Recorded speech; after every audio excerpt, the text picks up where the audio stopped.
नमो नमः। आज हम माँ कवि माघ विरचित शिशुपाल वधम महाकाव्य की सर्गानुसार जो कथानक है उसके बारे में जानकारी प्राप्त करेंगे। सर्ग के अनुसार जो कथा वस्तु 20 सर्गों में विभाजित है वो 1650 इसके अंतर्गत हमने पहले पढ़ा था। 50 इसमें श्लोक हैं। तो सर्गानुसार इसके कथानक में क्या है उसके संदर्भ में हम पढ़ेंगे। तो प्रथम सर्ग की जो घटना वस्तु उसको संक्षिप्त या सारभूत रूप में हम अध्ययन करेंगे कि प्रथम सर्ग में शिशुपाल वध में कौन कौन सी घटना है। प्रथम सर्ग में देवर्षि नारद का आगमन होता है। नारद जी द्वारा श्री कृष्ण को शिशुपाल के पूर्व जन्मों के अत्याचारों का वर्णन, नारद जी द्वारा इंद्र की ओर से शिशुपाल का वध करने की प्रार्थना करना और भगवान श्री कृष्ण के द्वारा सहमति एवं नारद ऋषि का प्रस्थान होता है। ये जो घटना है यह प्रथम सर्ग में मिलती है। सामान्य सारभूत रूप में इस घटना को समाहित किया गया है। इसके बाद सर्ग 2, दूसरे सर्ग में कौन सी घटना है? तो दूसरे सर्ग में श्री कृष्ण, बलराम जी एवं उद्धव जी की गुप्त मंत्रणा, बलराम जी के द्वारा शिशुपाल के वध के लिए तुरंत प्रस्थान की सलाह, लेकिन इसके विपरीत नीति पारंगत उद्धव जी के द्वारा इस विषय में अधिक शीघ्रता न करके युधिष्ठिर के राजस्व यज्ञ में भाग लेने की सलाह देना तथा भगवान श्री कृष्ण के द्वारा राजस्व यज्ञ में भाग लेने का निर्णय लेना। ये जो घटना है यह हमारे द्वितीय सर्ग यानी दूसरे सर्ग में उल्लेखित है और हमारे सिलेबस में है ना, एमए उत्तरार्ध के सिलेबस में हमारे लिए इसी सर्ग को पढ़ने को निर्देशित किया गया है। हमारे एग्जाम में इसी सर्ग को पूछा जाएगा। तो इसी सर्ग की सारी व्याख्याएं श्लोकों को हम पढ़ेंगे, लेकिन हम सारभूत रूप में इस पूरे महाकाव्य की घटनाओं को संक्षिप्त रूप में सारभूत रूप में पढ़ रहे हैं। ठीक है, तो दूसरे सर्ग की यह घटना हो गई है। अगला आता है सर्ग हमारा 3। तीसरे सर्ग में कौन कौन सी घटनाएं हैं उसके संदर्भ में बता रहे हैं कि द्वारका से भगवान श्री कृष्ण का इंद्रप्रस्थ के लिए प्रस्थान है ना, और द्वारका नगरी, सेना एवं समुद्र का वर्णन। ये जो तीसरे सर्ग की घटना में ये वर्णन आता है कि भगवान श्री कृष्ण जी इंद्रप्रस्थ के लिए प्रस्थान करते हैं, जो पांडवों की राजधानी वहां पर, और द्वारका नगरी और सेना समुद्र का वर्णन हमारे इस तीसरे सर्ग में आता है। तीसरे सर्ग में इस घटना को उल्लेखित किया गया है।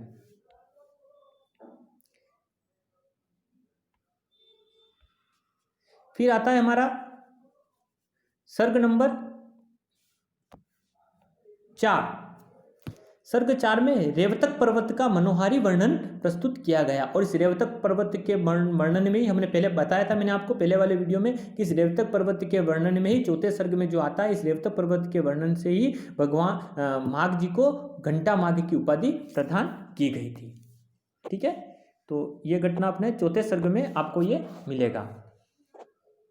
फिर आता है सर्ग संख्या 5। पांचवें सर्ग में रेवतक पर्वत पर ही सेना के पड़ाव का वर्णन है। ठीक है ना, तो पांचवें सर्ग में रेवतक पर्वत पर सेना के पड़ाव का वर्णन किया गया है। फिर सर्ग संख्या 6, छठा जो सर्ग है, इसके अंतर्गत छठे सर्ग में षड ऋतुओं का मनोहारी वर्णन प्रस्तुत किया गया, यानी माँ कवि माघ के द्वारा षड ऋतुओं का मनोहारी चित्रण इस छठे सर्ग में प्रस्तुत किया गया है। फिर आता है सर्ग संख्या 7। सातवें सर्ग में भगवान श्री कृष्ण सहित उनके अनुचरों का वन विहार एवं विलास आदि का वर्णन प्रस्तुत किया गया। यह घटना हमारे 7वें सर्ग में आई है। फिर है 8वां सर्ग। सर्ग संख्या 8 में यदुवंशियों के जल क्रीड़ा का श्रृंगारिक वर्णन प्रस्तुत किया गया है ना। कथानक का सर्गानुसार कथानक पढ़ रहे हैं शिशुपाल वधम का, तो इसके 8वें सर्ग में यदुवंशी है उन सभी का जल क्रीड़ा का श्रृंगारिक वर्णन प्रस्तुत किया गया है। यह 8वें सर्ग में यह घटना मिलती है। फिर सर्ग संख्या 9, 9वां सर्ग। सूर्यास्त, संध्या एवं चंद्र उदय का बहुत ही मार्मिक और सुंदर और मनोहारी चित्रण प्रस्तुत किया गया। यह घटना में 9वें सर्ग में मिलती है। फिर आता है सर्ग संख्या 10। कौन सा सर्ग? 10। पान गोष्ठी और रात्रि क्रीड़ा आदि का वर्णन इस 10वें सर्ग में उल्लेखित किया गया है। फिर सर्ग संख्या है 11। 11 की जो घटना वस्तु है वह है, इसमें प्रभात का बड़ा ही मनोहारी चित्रण प्रस्तुत किया गया। यह घटना हमें 11वें सर्ग में मिलती है। फिर सर्ग संख्या 12वें सर्ग में क्या मिलता है शिशुपाल के वध की, कि भगवान श्री कृष्ण का सेना सहित पुनः प्रस्थान एवं यमुना नदी का बड़ा ही मनोहारी एवं चित्रण प्रस्तुत किया गया है। ये 12वें सर्ग में यह घटना हमें मिलती है। फिर सर्ग संख्या 13,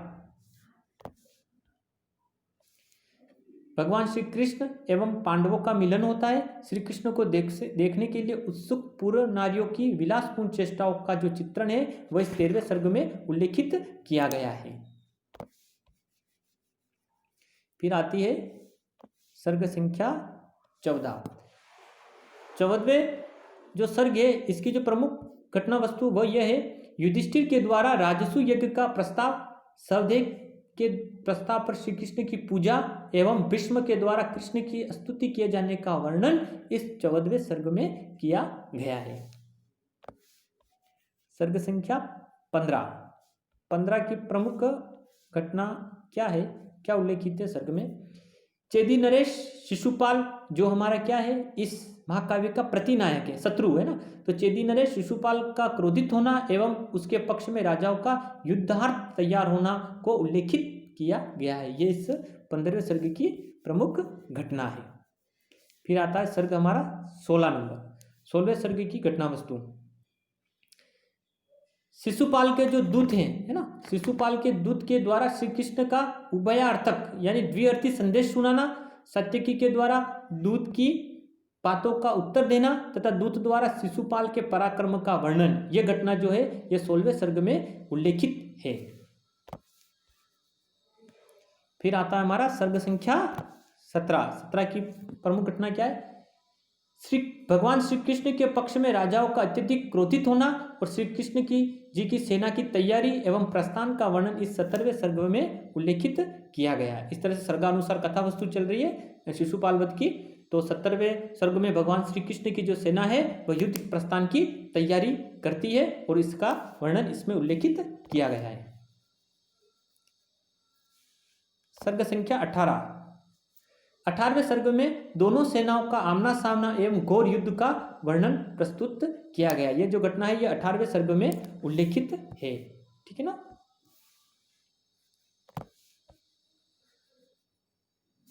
फिर आता है हमारे सर्ग संख्या 19 की घटना वस्तु क्या है? चित्र काव्य यानी चित्रालंकार से युक्त श्लोकों के द्वारा विचरित व्यू रचना एवं युद्ध का वर्णन इस 19वें सर्ग में प्रस्तुत किया गया। यानी पूरे युद्ध का जो दोनों तरफ से युद्ध हो रहा है, भगवान श्री कृष्ण और प्रतिनायक शिशुपाल के वध का जो युद्ध है उसका बड़ा ही चित्रालंकारों से युक्त श्लोकों के द्वारा चित्र और व्यू रचना को प्रस्तुत किया गया है इस 19वें सर्ग में। अंतिम जो सर्ग है 20वां सर्ग, इसमें कौन सी घटना है? 20वां सर्ग, ठीक है ना। 20वें सर्ग में भगवान श्री कृष्ण और शिशुपाल का शस्त्र युद्ध, दिव्यास्त्र युद्ध, वाग युद्ध और शिशुपाल के अपशब्दों से क्रोधित होकर भगवान श्री कृष्ण के द्वारा सुदर्शन चक्र से क्या कर दिया जाता है? शिशुपाल के सिर काटने का वर्णन इस 20वें सर्ग में प्रस्तुत किया गया है ना। कि 20वें सर्ग में जो प्रतिनायक है शिशुपाल का, भगवान श्री कृष्ण अपने सुदर्शन चक्र से उसका सिर काट के उसका वध कर देते हैं। इस तरह से सर्गानुसार ये 20वें घटना जो अंतिम जो सर्ग है इसका 20वां सर्ग है, इस तरह से इस महाकाव्य की समाप्ति होती है। तो हमने सर्गानुसार इस शिशुपाल वध की सारी घटनाओं को अपन ने पढ़ा।